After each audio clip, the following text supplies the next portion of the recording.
Assalamualaikum warahmatullahi wabarakatuh. Waalaikumsalam warahmatullahi wabarakatuh. Alhamdulillahillazi asra bi'abdihi laylan minal masjidil harami ilal masjidil aqsa. Wassalatu wassalamu ala sayyidina Muhammadin alladzi kanat hasanatuhu la tuhsa wa ala alihi wa ashabihi ahli sidqi wat tuqa, amma ba'du. Saudara-saudara hadirin yang berbahagia, manusia ini hidup dalam 3 dimensi waktu: masa lalu, masa sekarang, dan masa yang akan datang. Masa lalu katanya adalah kenangan, masa sekarang adalah kenyataan, dan masa yang akan datang adalah harapan, impian, khayalan, atau cita-cita. Orang yang baik sesungguhnya adalah orang yang pandai mengambil pelajaran dari masa lalu untuk dapat menentukan sikap pada hari ini dan sekaligus merencanakan hari yang akan datang. Sehingga hari ini harus lebih baik daripada kemarin, dan besok harus lebih baik daripada hari sekarang ini. Dalam konteksnya dengan itulah kita pada pertemuan kali ini akan membicarakan tentang hikmah Isra dan Mi'raj. Satu peristiwa masa lampau yang tetap tidak kehilangan relevansinya untuk kita jadikan pelajaran bagi kita yang hidup di penghujung abad ke-20 ini. Kalau kita perhatikan, hampir setiap bulan dalam Islam ini mempunyai nilai-nilai sejarah. Kalau kita bicara Muharram misalnya, kita diingatkan dengan peristiwa hijrah. Kita bicara Ramadan, diingatkan dengan peristiwa nuzulul Quran. Kita bicara bulan Zulhijjah, diingatkan dengan peristiwa kurban. Kita bicara bulan Syawal, diingatkan dengan Idul Fitri. Kita bicara bulan Rabiul Awal, diingatkan dengan Maulid Nabi. Dan kalau kita bicara bulan Rajab, kita diingatkan kepada peristiwa Isra dan Mi'raj. Sebagai yang kita maklum, Quran itu memang bukan kitab sejarah. Tetapi Al-Quran banyak menceritakan peristiwa-peristiwa bersejarah. Dan kalau kita perhatikan gaya bahasa yang digunakan oleh Al-Quran di dalam menceritakan peristiwa-peristiwa bersejarah itu berbeda satu dengan lainnya. Istimewa sekali bahwa untuk menceritakan peristiwa Isra dan Mi'raj, Allah memulai ayatnya dengan menggunakan kalimat tasbih. Seperti yang kita baca dalam surah Bani Israel ayat pertama. Subhanallazi asra bi'abdihi laylan minal masjidil harami ilal masjidil aqsa. Maha suci Allah yang telah menjalankan hambanya pada suatu malam dari Masjidil Haram di Makkah ke Masjidil Aqsa di Palestina. Mari kita coba dekati ayat ini per kalimat untuk memudahkan pengertian kita di dalam memahami peristiwa Isra dan Mi'raj ini. Ayat ini dimulai dengan kalimat subhanallazi. Dalam ilmu balaghah, kalimat semacam ini disebut dengan kalimat ijaz, yaitu kalimat yang redaksinya ringkas namun isinya padat. Di situ ada kata yang tersirat, yakni lafzul jalalah, sehingga asli kalimatnya subhanallahillazi, maha suci Allah, dan ini disebut dengan kalimat tasbih. Banyak peristiwa-peristiwa bersejarah yang diceritakan dalam Al-Quran, tetapi jarang yang diawali dengan kalimat tasbih. Al-Quran menceritakan bagaimana Allah menciptakan Nabi Adam, tidak dimulai dengan kalimat tasbih. Al-Quran menceritakan bagaimana Fir'aun dan bala tentaranya ditenggelamkan di Lautan Merah, itu kejadian hebat tidak dimulai dengan kalimat tasbih. Pun Al-Quran menceritakan bagaimana umatnya Nabi Saleh, umatnya Nabi Hud dan lain sebagainya yang ditelan gempa bumi, ditiup angin topan, seluruhnya diceritakan dalam Al-Quran, tetapi tidak satu pun yang dimulai dengan kalimat tasbih. Istimewa untuk menceritakan Isra dan Mi'raj ini, Allah memulai ayatnya dengan kalimat tasbih.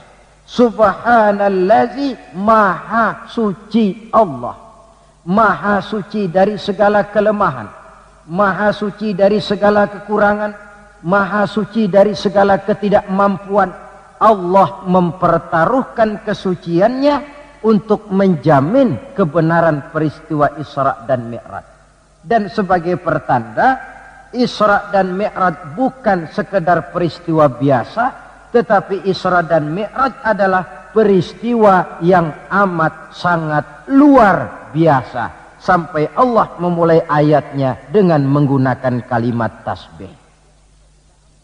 Apa hikmah yang bisa kita ambil dari kalimat tasbih ini? Saudara, kita tahu di dalam agama kita ini kan ibadah macam-macam. Ada ibadah yang berat dan modalnya juga besar. Membangun masjid berat dan perlu biaya besar. Melaksanakan ibadah haji berat dan perlu biaya besar menurut umumnya ukuran ekonomi bangsa kita. Ini jenis ibadah yang berat dan perlu modal besar. Lalu ada pula ibadah itu yang berat tapi modalnya ringan. Seperti puasa. Puasa itu kan berat, puasa itu. Bukan menahan lapar dan hausnya yang berat, tetapi esensi puasa itu sendiri, yakni kemampuan mengendalikan nafsu. Kita ini kan kalau sedang puasa, lapar sih tahan, tapi marah kadang-kadang nggak tahan. Haus tahan, tapi ngomongin orang kadang-kadang nggak tahan. Padahal di situ esensi puasa, kemampuan mengendalikan nafsu. Dia ibadah yang berat, tapi modalnya ringan. Modal paling penting niat. Sahur itu kan hukumnya sunnah muakkadah. Yang wajib itu niatnya. Ini jenis ibadah yang berat, tapi modalnya ringan. Lalu ada pula ibadah itu yang ringan, modalnya pun ringan. Agama menyebutnya dengan kalimatut thayyibah. Ucapan-ucapan yang baik yang dibanyak diajarkan oleh agama kita. Bertemu teman, assalamualaikum, ibadah. Memulai pekerjaan, bismillahirrahmanirrahim, ibadah. Melihat sesuatu yang hebat, masya Allah. Melihat sesuatu yang luar biasa, subhanallah. Terkejut, astaghfirullah. Mendapat nikmat, alhamdulillah. Terkena musibah, inna lillah wa inna ilaihi raji'un. Ibadah dengan modal yang ringan berupa mengucapkan kata-kata yang baik yang banyak diajarkan oleh agama kita. Ini kan ringan. Orang tidak perlu syarat toharoh, orang tidak punya wudhu itu istighfar boleh. Tidak punya wudhu itu baca sholawat boleh. Membiasakan ucapan-ucapan yang baik di dalam kehidupan.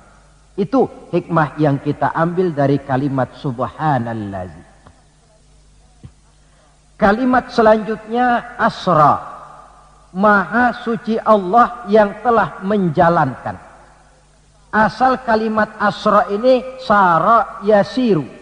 Lalu dibentuk dalam bentuk majhul menjadi asra yusri isra'an. Maha suci Allah yang telah menjalankan. Segera nampak dari ayatnya, saudara-saudara, bahwa dalam peristiwa Isra dan Mi'raj itu yang aktif sebenarnya Allah. Nabi pasif. Allah yang menjalankan, Nabi yang dijalankan. Orang dijalanin tentu terima beres, namanya juga dijalanin.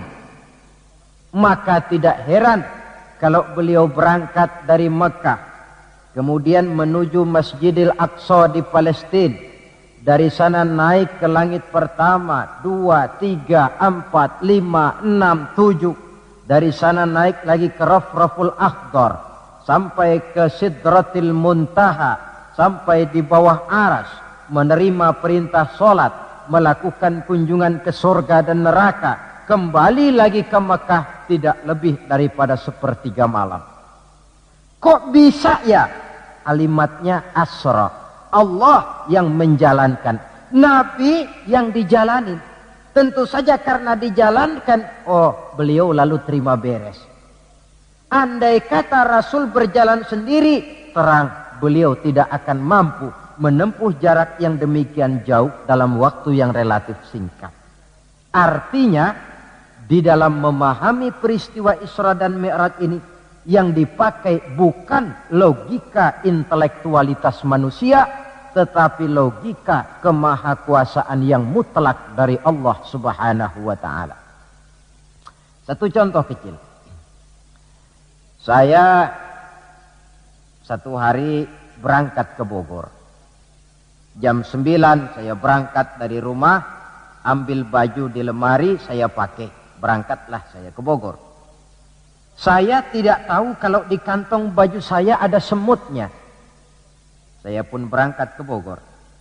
Jam 10 sampai di Bogor, setengah 11 urusan selesai, kembali lagi ke rumah, setengah 12 sudah sampai di rumah. Baju saya buka, saya gantung kembali di lemari, semutnya keluar dari kantong, cerita sama teman-temannya. Saudara-saudara bangsa semut, percayalah saya baru saja pulang dari Bogor.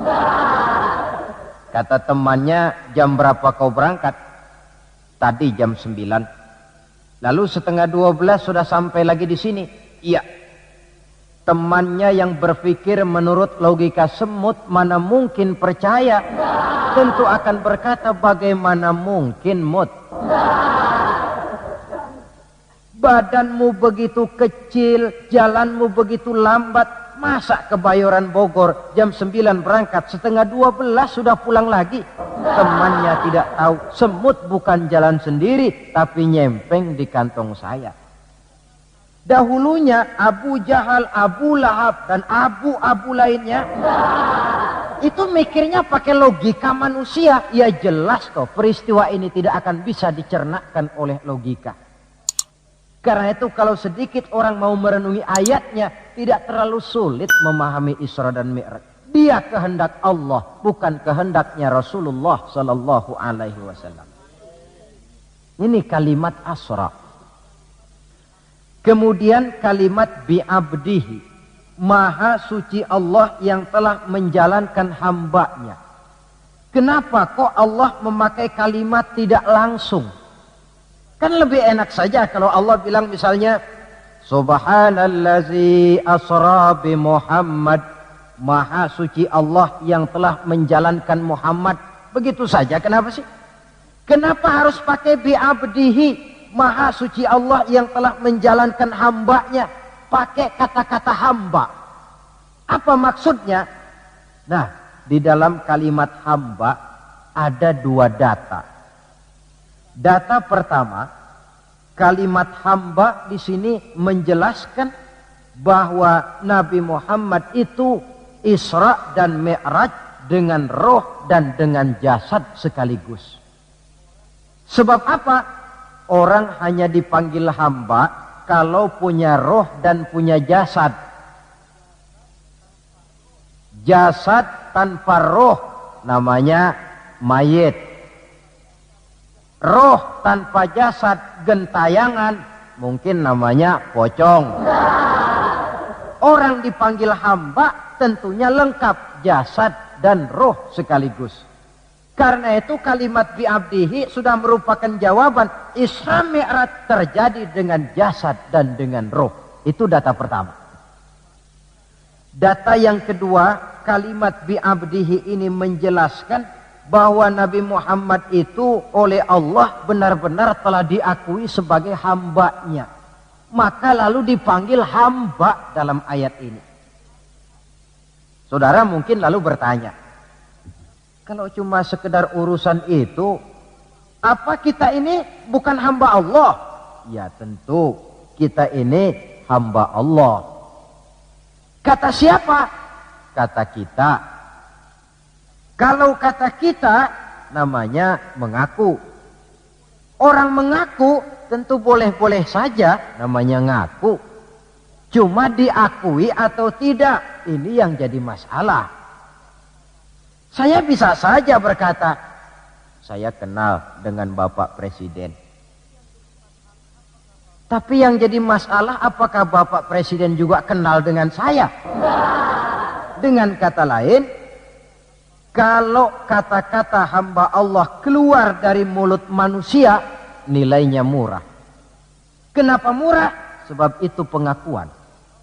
Tapi kalau keluar dari Allah sendiri, itu yang mahal. Maksudnya bagaimana?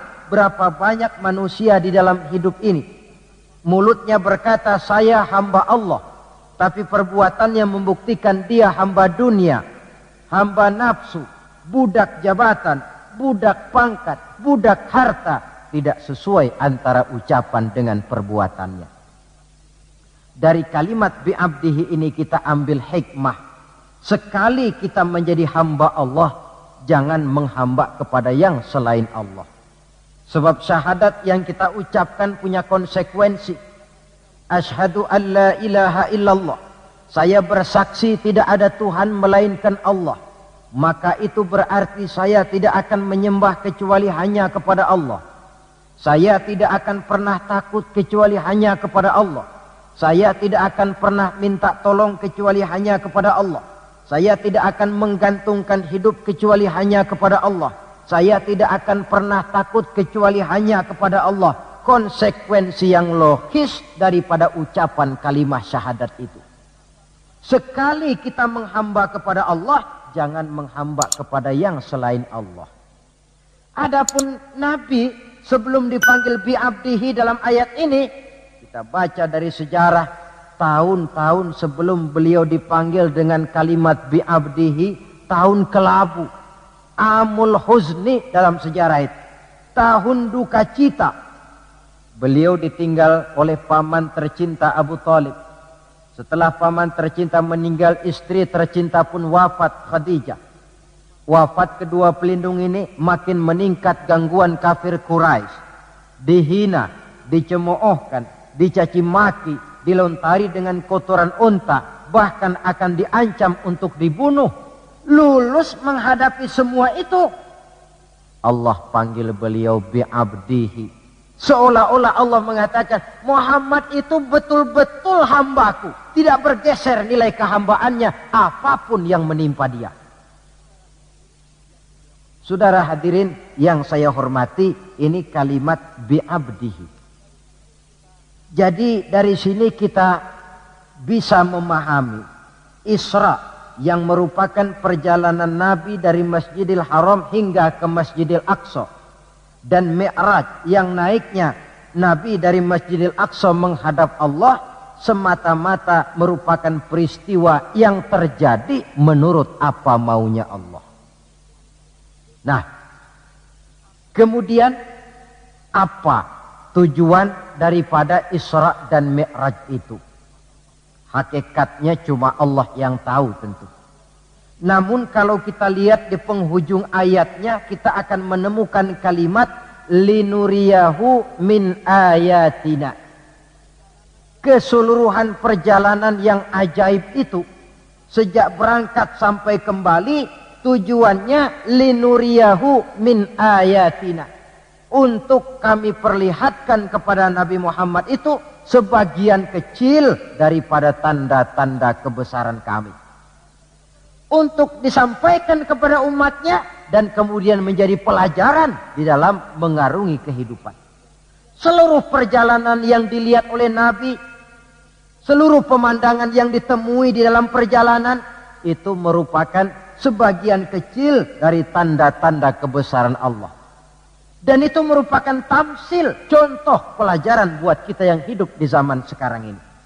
Misalnya, di dalam perjalanan Rasul melihat ada orang mencakar-cakar mukanya dengan kukunya sendiri. Beliau bertanya, ya Jibril, itu orang macam apa? Jibril yang waktu itu bertindak sebagai bodyguard menjelaskan, Muhammad, itulah contoh daripada umatmu, orang-orang yang suka memburuk-burukan saudaranya sendiri. Ditamsilkan bagaikan orang yang mencakar mukanya sendiri. Sebab muslim ini bersaudara seperti satu tubuh. Jikalau yang satu sakit, yang lain akan ikut merasakan sakit. Jikalau satu terinjak, yang lain merasakan akibatnya. Ibu jari tersandung batu, mulut akan berkata aduh, air mata akan keluar, kepala mungkin akan ikut pusing, dan itu refleks tanpa harus menunggu undangan. Orang yang memburuk-burukan saudaranya sendiri, hakikatnya mencakar mukanya sendiri. Bak kata pepatah, menepuk air di dulang, terpercik muka sendiri. Lalu beliau melihat pula ada orang dipotong lidahnya. Kata malaikat Jibril, Muhammad, itu tamsil daripada umatmu, orang-orang yang suka mengumpat, para pembuat fitnah, tukang bikin gosip dan menjelek-jelekan orang lain. Maka lidahnya akan dipotong sedemikian rupa. Lalu beliau melihat pula dalam perjalanan ada orang memikul kayu. Sudah cukup berat, rengkek-rengkek dia membawa beban yang cukup berat itu. Anehnya malah beban yang sudah cukup berat itu bukan dikurangi, malah ditambahi. Makin berat makin ditambah, makin berat makin ditambah. Sampai Nabi heran dan tanya, Jibril, apa lagi kalau ini?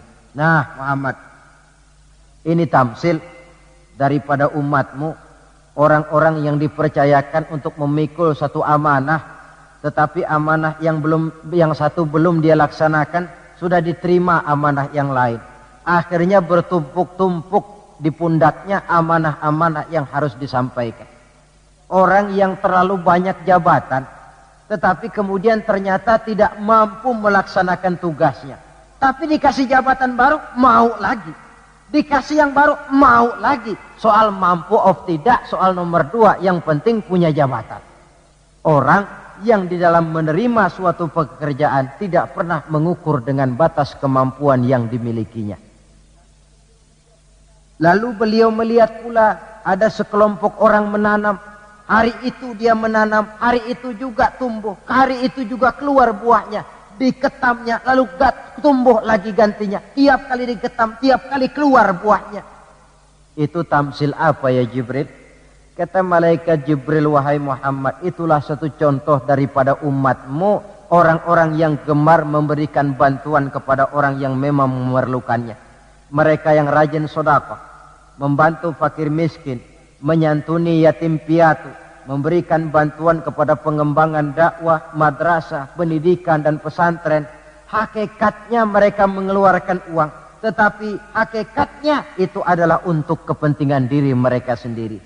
Dicontohkan laksana orang, hari itu dia menanam, hari itu tumbuh buahnya. Dia petik, keluar lagi gantinya. Begitu seterusnya, tidak pernah berhenti. Jadi orang yang rajin bersedekah, senang memberikan bantuan kepada mereka yang memerlukannya, pada hakikatnya adalah orang-orang yang tidak pernah merugi barang sedikit pun. Malah milik kita yang sebenarnya adalah apa yang sudah kita belanjakan di jalan Allah. Uang kita di kantong kita adalah uang kita hari ini.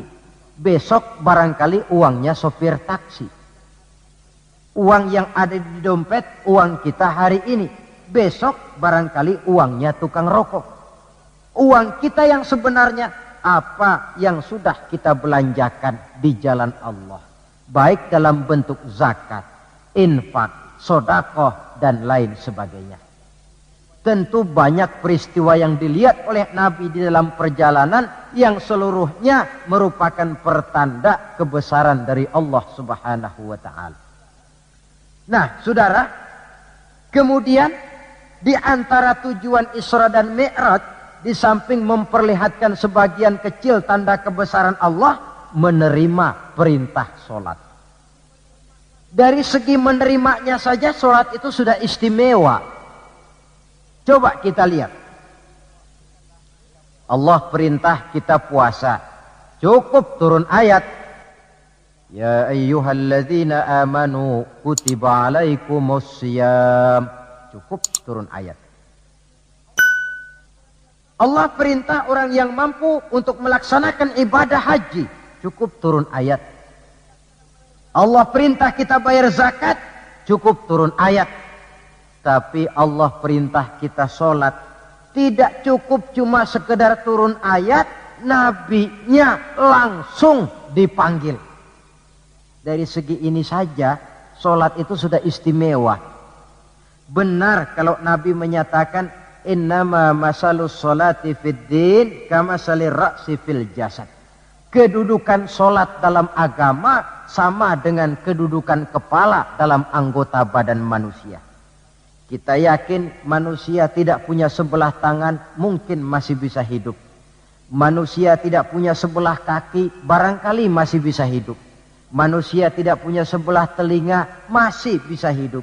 Tapi kalau manusia sudah tidak punya kepala, umpama hidup juga, itu barangkali tulen turunannya kuntilanak. Begitulah kita lihat kedudukan sholat ini di dalam agama. Begitu pentingnya sampai untuk menerima perintah sholat, Allah langsung memanggil Nabi kita Muhammad sallallahu alaihi wasallam. Saudara hadirin yang saya hormati, apa sih sebenarnya perlunya kita sholat itu? Tidak untuk menggembirakan Allah. Se-ASEAN orang tidak ada yang sholat, Allah tidak akan pensiun. Jangan lagi kita berpikir, barangkali kalau kita se-Jakarta ini tidak sholat, Allah rugi. Tidak. Tidak usahlah se-Jakarta, se-ASEAN lah. Tidak ada orang yang sholat. Allah tetap Allah. Sebab ia menjadi Allah, tidak ada ketergantungannya kepada manusia. Ia tidak pernah mengambil manfaat daripada perbuatan manusia. Sholat yang diperintahkan kepada kita, manfaatnya akan kembali kepada kita. Apa sih manfaat sholat itu dalam hidup ini? Untuk menjawab apa manfaat sholat, coba kita lihat.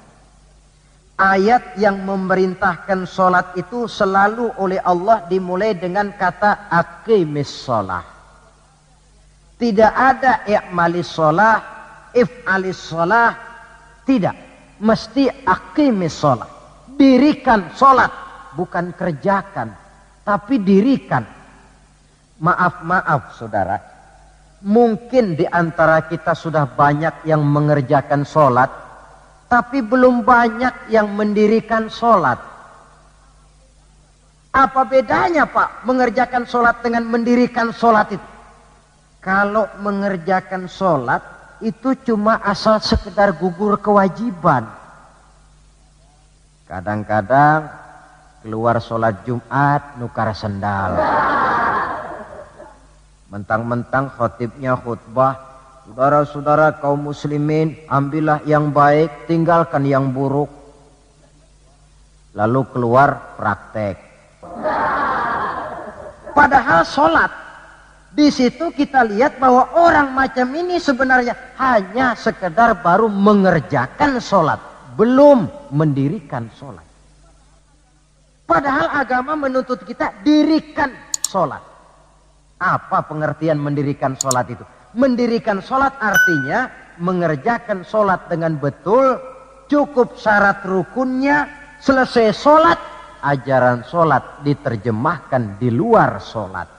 Itu artinya mendirikan sholat. Jadi ada istimrar, kontinuitas, kesinambungan kata orang sekarang. Pada waktu dia mengerjakan sholat kelihatan khusyuknya. Setelah selesai dia sholat kembali ke masyarakat, kembali ke tempat tugas, ajaran sholat diterjemahkan di sana. Nah, saudara hadirin, apa ajaran sholat yang harus kita terjemahkan dalam hidup, yang artinya ini merupakan manfaat daripada sholat? Pertama, Salat mengajarkan kita satu sifat yang disebut rendah hati, at-tawadhu. Rendah hati bagaimana? Anggota badan kita yang paling kita hormatikan kepala. Kalau bergurau dengan teman, dipukulnya tangan kita, masih senyum kita. Dipegangnya kaki, masih senyum kita. Tapi kalau sudah kepala, marah. Namun kepala yang begini kita hormati, manakala sujud di hadapan Allah, sama rendahnya dengan telapak kaki kita. Allahu Akbar.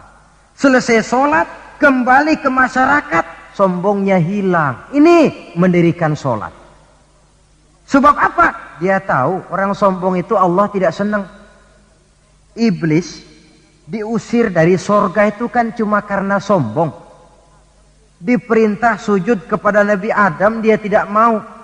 Allah tanya Iblis, kenapa kau tidak mau? Ini kan perintahku, kata Allah. Iblis dengan sombongnya menjawab, wahai Allah, saya akan diciptakan dari api, Adam kan dari tanah. Unsur api lebih mulia daripada unsur tanah. Masa saya harus sujud sama Adam yang baru kemarin? Gengsi ah. Kata Allah, kamu sombong iblis. Surga bukan tempat orang sombong. Keluar. Iblis diusir dari surga. Jadi kira-kira sajalah yang sudah di surga itu sombong saja diusir. Apalagi kita yang masih di dunia ini. Dalam segala bentuknya sombong itu Allah tidak senang. Sombong ilmu Allah tidak senang. Mentang-mentang punya ilmu agama, tepuk-tepuk dada, nih saya satu-satunya ustadz di sini. Semuanya mesti ngaji sama saya ya. Kalau tidak ngaji sama saya, Islamnya kurang tapi sah. Sombong dengan ilmu. Sombong harta, ibu-ibu, Allah juga tidak senang. Sombong pangkat pun demikian juga, yang wajar-wajar sajalah kita dalam hidup. Tawadhu. Yang kedua, sholat mengajarkan kita untuk ikhlas. Berbuat tanpa pamrih. Kalau sudah Allahu Akbar, itu sudah karena Allah. Orang mau puji atau tidak, mau tahu atau tidak, mau dengar atau tidak, yang penting Allah. Tertanam keikhlasan. Bagaimana orang yang ikhlas dalam berbuat itu? Maaf-maaf. Orang yang ikhlas dalam berbuat itu seperti orang buang air besar. Saudara, kalau saya tanya, pagi-pagi buang air besar itu ikhlas apa tidak? Walaupun malam saudara habis makan enak, sate, opor ayam, buahnya anggur, apel, besok pagi dibuang, ikhlas. Tidak pernah ditengok-tengokin. Begitu jatuh lalu dilihat, ini jangan-jangan satenya ini, tidak. Sudah jatuh ya sudah, kurelakan kau pergi. Berbuat tanpa pamrih, yang penting Allah. Ini mendirikan sholat. Yang ketiga, ini saya kira yang banyak dicari orang sekarang. Sholat itu memberikan ketenangan dalam hidup. Ketenangan bagaimana? Kita manusia hidup ini kan punya ambisi dan emosi. Yang orang lain punya, kita kepengen. Yang orang lain bisa, kita kepengen. Itu wajar, namanya manusia mesti punya emosi. Tapi emosi yang membludak tanpa dinetralisir akan bisa menimbulkan psikosomatik. Di mana manusia disiksa oleh perasaannya sendiri. Cobalah. Kadang-kadang dia lihat tetangganya beli televisi berwarna. Tetangga yang sebelah meriang. Enggak dia apa-apain, meriang. Tetangganya malah makin kaya, besok beli kulkas. Wah, dia makin gawat, opnam, masuk rumah sakit. Di rumah sakit dapat kabar tetangganya beli mobil, wah mati dia. Disiksa oleh perasaannya sendiri. Orang yang sholat lain. Jam 11 siang lihat tetangga bawa TV berwarna baru. Temperatur naik, panas, wajar. Datang waktu zuhur, kutub-kutub badan yang panas karena lihat tetangga bawa TV baru, didinginkan oleh air wudhu. Begitu terkena air wudhu, temperatur turun, adem. Selesai wudhu menghadap ke arah kiblat, usolli fardhu zuhri, Allahu Akbar, Allah yang maha besar. Temperatur makin turun ke titik nol, titik netral. Sebab apa? Dia sudah berhadapan dengan zat yang maha besar. Allahu Akbar, yang besar cuma Engkau ya Allah. Televisi tetangga saya mah kecil. Itu sebabnya Nabi pernah mengisyaratkan tanda orang bahagia itu dalam urusan dunia dia lihat ke bawah, tapi dalam urusan akhirat, dalam urusan agama dia melihat ke atas. Kalau dia punya mobil dia berkata, alhamdulillah kita nih punya mobil, tetangga sebelah cuma punya motor. Kata yang punya motor, alhamdulillah punya motor, tetangga sebelah cuma sepeda aja kemana-mana. Kata yang punya sepeda, alhamdulillah punya sepeda, tetangga sebelah kemana-mana jalan kaki terus. Kata yang jalan kaki, alhamdulillah masih bisa jalan. Tetangga sebelah lumpuh bertahun-tahun gak kemana-mana. Kata yang lumpuh, alhamdulillah masih hidup. Tetangga sebelah kemarin out gak balik lagi. Timbul rasa syukur. Lalu dalam urusan akhirat, agama melihat ke atas. Kalau dia bisa jaga sholat yang 5 waktu, kenapa saya tidak? Kalau dia bisa baca Quran, kenapa saya tidak? Kalau dia walaupun hidup sederhana berani membantu pembangunan masjid, musola, madrasah, kenapa saya yang lebih kaya tidak? Timbul keinginan untuk mencontoh. Mencontoh orang dalam ibadah menimbulkan kepuasan batin. Sebaliknya, mencontoh orang dalam urusan harta menimbulkan rasa penasaran, hasud, dengki, tidak senang melihat orang lain mendapat nikmat, dan paling akhir disiksa oleh perasaannya sendiri. Ketenangan dalam hidup, ketenangan dalam rumah tangga tercipta karena sholat. Cobalah, kalau seorang istri, suami ahli sholat, istrinya sholat, jam 4 bangun, dibangunkan istrinya, bu mari sudah menjelang subuh, ayolah kita ambil air wudhu berangkat. Selesai dia ambil air wudhu, dia sunnah qobliyahnya 2 rakaat. Kalau dekat ke musola masjid, jamaah ke musola masjid. Kalau jauh, jamaah di rumah. Nikmat rumah tangga muslim itu. Si suami jadi imam, istri jadi makmum. Suami takbir, istri takbir. Suami ruku, istri ruku. Suami sujud, istri sujud. Selesai sholat, assalamualaikum warahmatullah, assalamualaikum warahmatullah. Si istri mencium tangan suaminya, bang, kalau tadi siang banyak dosa saya, maafkan bang. Nikmat rumah tangga muslim tercipta karena sholat. Suatu hari bertengkar, cang ceng cong hang heng hong, ribut suami istri. Datang waktu zuhur, kata suaminya, bu, waktu zuhur sudah datang. Pertempuran kita hentikan sebentar. Gencatan senjata mulai. Ayo kita sholat. Ayo kau jadi imam lah. Suami jadi imam, istri jadi makmum. Biar monyong-monyong dikit, sholat. Saya sholat, assalamualaikum warahmatullah, assalamualaikum warahmatullah. Si suami menoleh ke belakang. Bu, kalau memang masih penasaran, terusin yuk. Saya kira kalau memang masih terus juga, itu memang dasar ahli bertengkar. Sudah profesional itu. Pakai sholat saja tidak mempan, bagaimana pula dengan yang lain. Sholat membawa ketenangan dalam hidup pribadi, berumah tangga, bahkan bermasyarakat sampai kepada bernegara. Inilah makna inna sholata tanha anil fahsya'i wal munkar. Sholat yang didirikan dengan betul mampu mencegah manusia daripada perbuatan yang keji dan munkar. Saudara hadirin yang saya hormati, dengan demikian maka sholat adalah keperluan kita, bukan keperluannya Allah. Dan waktunya sudah diukur sedemikian rupa. Coba lihat, antara subuh dengan zuhur itu intervalnya panjang. Sebab apa? Allah juga tahu di situ jam-jam sibuk. Pegawai di kantor, petani di ladang, di sawah, pedagang di pasar, maka di situ tidak ada sholat kecuali sholat sunnah. Bekerja kita dari pagi sampai siang sampai udara panas, timbul stres. Datang refreshing, istirahatlah, jangan diforsir, ademi dengan wudhu, lalu sholat zuhur. Selesai sholat zuhur, kembali lagi ke tempat tugas.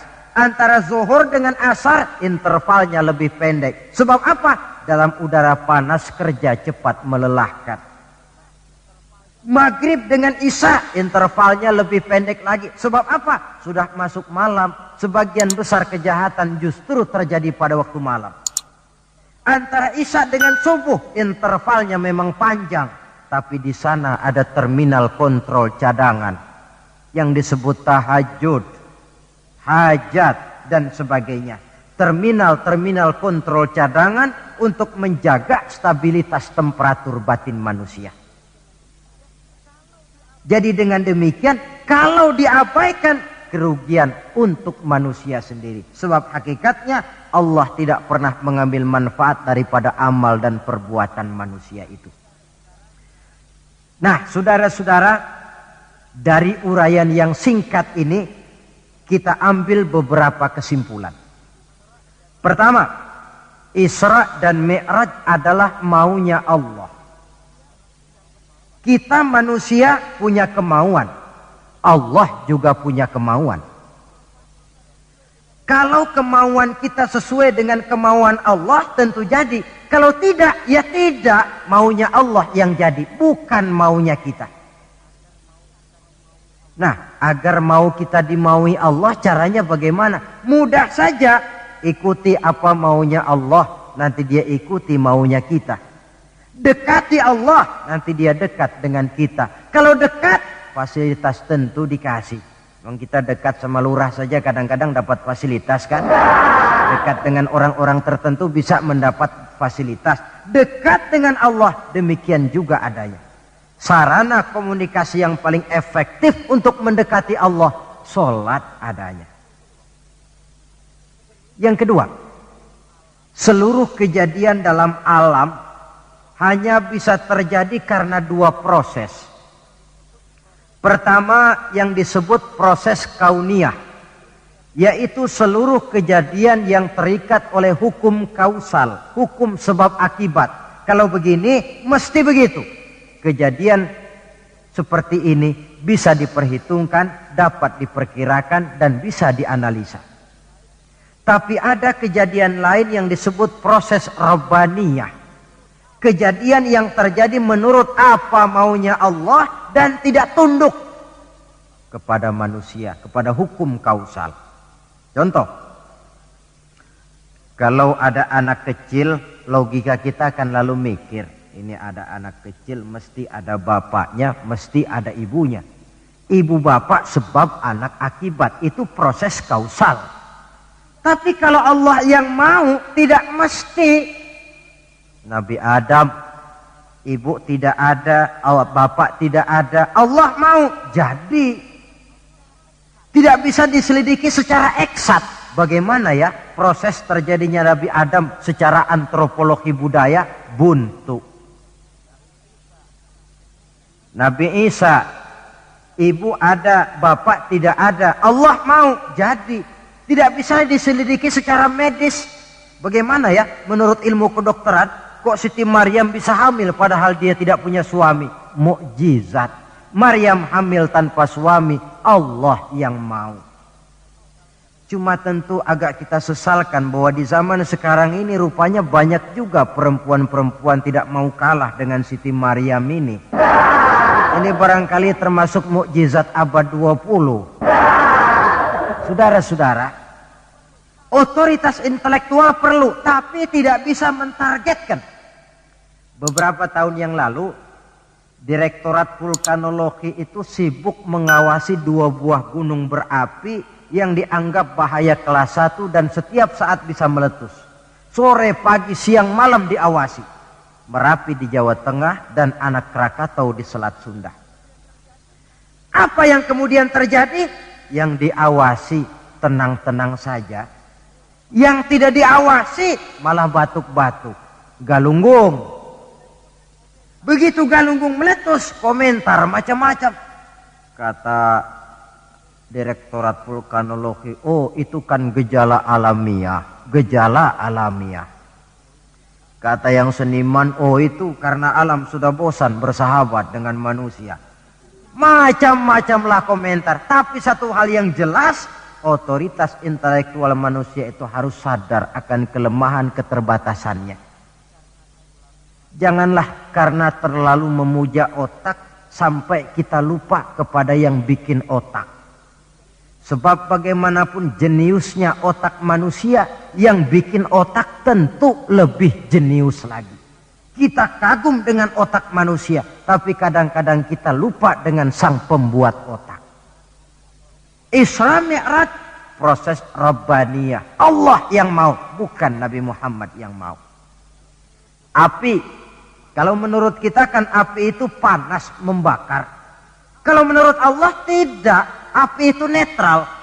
Netral bagaimana? Terserah maunya Allah. Kalau dia mau api panas, ya panas. Kalau tidak, ya tidak. Panas dan tidaknya bukan untuk manusia, bukan untuk Allah, tetapi untuk manusia. Maka Nabi Ibrahim pada waktu oleh Raja Namrus dilempar ke kobaran api yang menggunung, seujung rambut pun dia tidak terbakar. Sebab apa?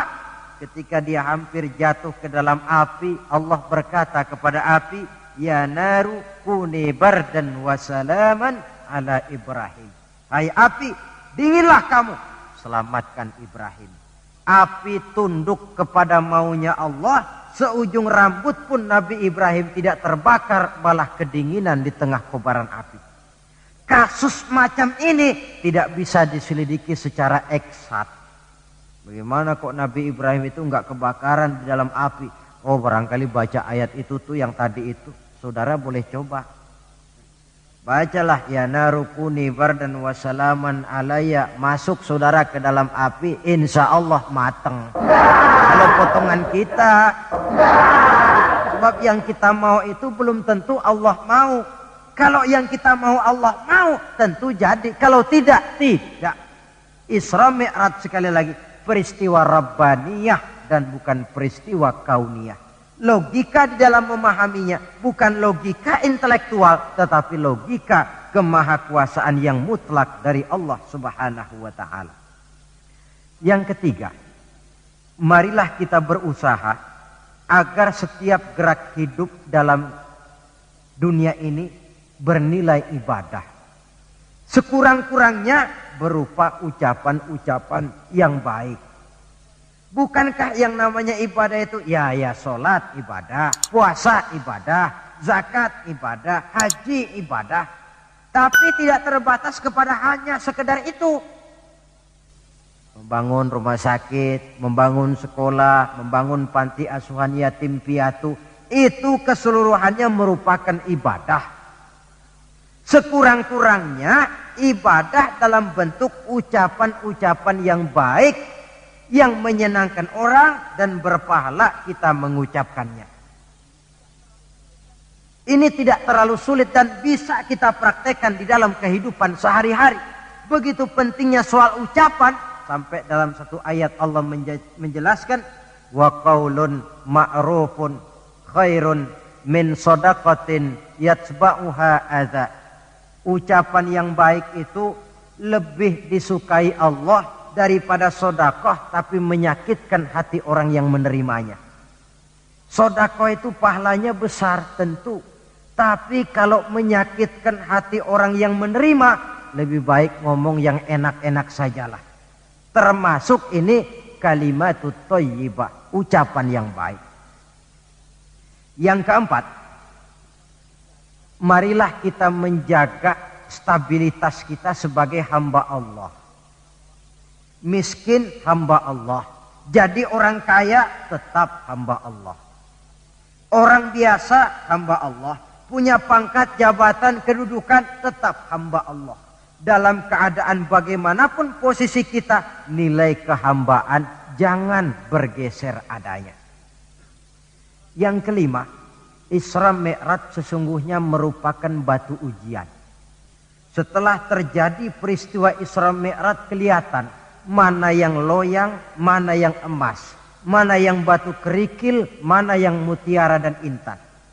Setelah terjadi Isra dan Mi'raj, yang beriman makin mantap imannya, yang ragu-ragu makin kembali malah kepada kekafiran, yang memang sudah kafir makin menghebat kekafirannya. Rombongan pertama yang makin mantap imannya diwakili oleh Abu Bakar Siddiq. Sehingga ketika diceritakan orang kepadanya, wahai Abu Bakar, sahabatmu Muhammad itu sudah gila dia. Gila bagaimana? Masa dia cerita katanya tadi malam dia dari Masjidil Aqsa, lalu sekarang sudah ada di Mekah lagi. Betul dia cerita macam itu? Betul. Saudara, kalau memang Muhammad yang cerita macam itu, jangankan cuma sekedar sampai Masjidil Aqsa di Palestina, lebih daripada itu pun kalau dia yang memang betul cerita, saya percaya. Makin mantap. Yang ragu-ragu malah ada yang kembali kepada kekufuran. Yang kafir malah makin menghebat kekafirannya. Maka Isra Mi'raj merupakan ujian bagi umat untuk menyaring, merupakan filter mana umat Nabi yang benar-benar yakin dengan iman, dan mana yang setengah-setengah, dan mana yang murtad, kemudian mana yang ingkar dan kafir. Oleh karena itu, hakikatnya kejadian apapun yang kita alami dalam hidup hendaklah berlaku seperti Nabi Sulaiman alaihi salam.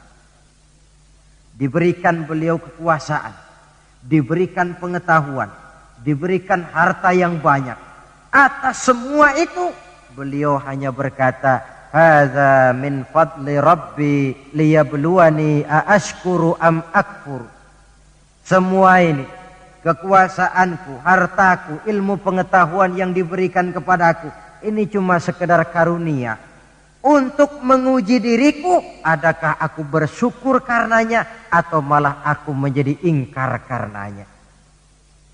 Maka bersyukurlah kita yang hidup di satu zaman yang jauh dari zamannya Rasulullah. Kita belum pernah berjumpa dengan beliau, belum pernah mendengar suara beliau, tidak melihat gerak langkah di perjalanan beliau. Entoh kita beriman dengan peristiwa Isra dan Mi'raj ini. Jauh lebih beruntung daripada orang-orang yang langsung ditongkrongi Nabi. Mereka melihat wajah Nabi, mendengar Nabi membaca wahyu, melihat mukjizat, tetapi mereka tidak juga mau beriman. Nilai-nilai iman ini kalau tidak kita pelihara dan kita syukuri, akan bisa bergeser, ditelan oleh segala macam godaan dan cobaan yang kita hadapi di dalam perjalanan hidup ini.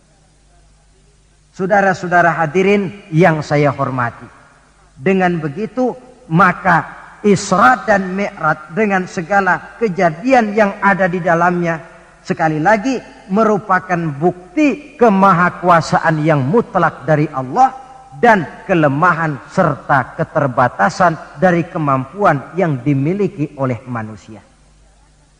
Membicarakan Isra dan Mi'raj artinya bercermin di dalam perjalanan yang luar biasa itu. Bercermin apa? Bahwa pengetahuan manusia, taruhlah dia sudah melanglang buana ke ruang angkasa, tapi masih terbatas kepada alam yang fisika, dan itu pun sedikit sekali. Belum dia menyeberang ke alam metafisika. Kekayaannya, apalah artinya kekayaan manusia ini?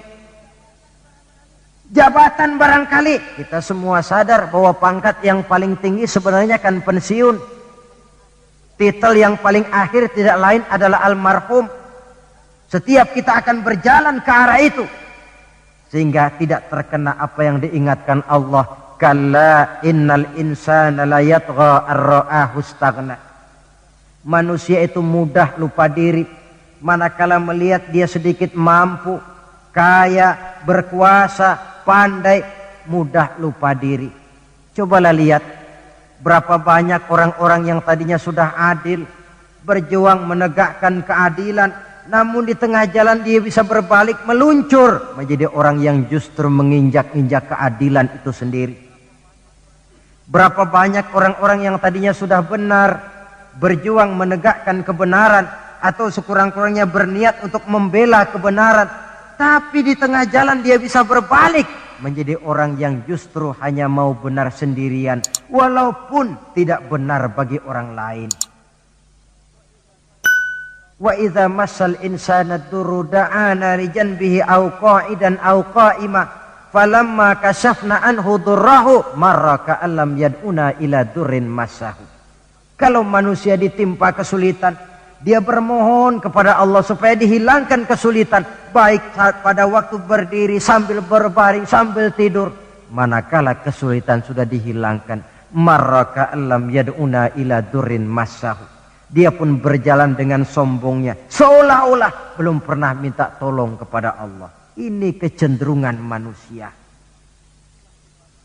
Itulah sebabnya yang terakhir sekali dari pembicaraan kita kali ini, puncak kebahagiaan seorang muslim tidak lain adalah bertemu Allah. Bagaimanapun nikmatnya masuk surga, kalau diukur dengan bertemu Allah, masih jauh lebih nikmat bertemu Allah. Nabi di puncak perjalanan Mi'raj bertemu Allah, tapi pertemuan itu diawali dengan berbagai macam cobaan, ujian, fitnahan, sampai kepada ancaman akan dibunuh. Paling akhir beliau mendapat perkenan bertemu Allah. Puncak kebahagiaan hidup yang belum pernah diberikan kepada seorang pun manusia, baik sebelum atau sesudah beliau. Jadi begitulah seperti pepatah bilang, habis gelap mesti terbit terang. Inna ma'al usri yusra. Di balik segala kesulitan itu, insya Allah akan menunggu kemudahan. Kesulitan adalah bagian daripada hidup. Bukan untuk ditakuti, tetapi untuk dicarikan jalan keluar bagaimana pemecahannya. Saudara, inilah pembicaraan kita pada pertemuan ini. Walaupun selintas, mudah-mudahan bisa memberikan gambaran tentang Isra dan Mi'raj yang pada gilirannya akan memperkuat nilai-nilai keimanan kita dalam rangka melaksanakan apa yang diperintah Allah dan menjauhi apa yang dilarangnya. Terima kasih banyak atas perhatian saudara. Mohon maaf atas segala kekurangan. Usikum wa iyaya bitaqwallah. Wassalamualaikum warahmatullahi wabarakatuh.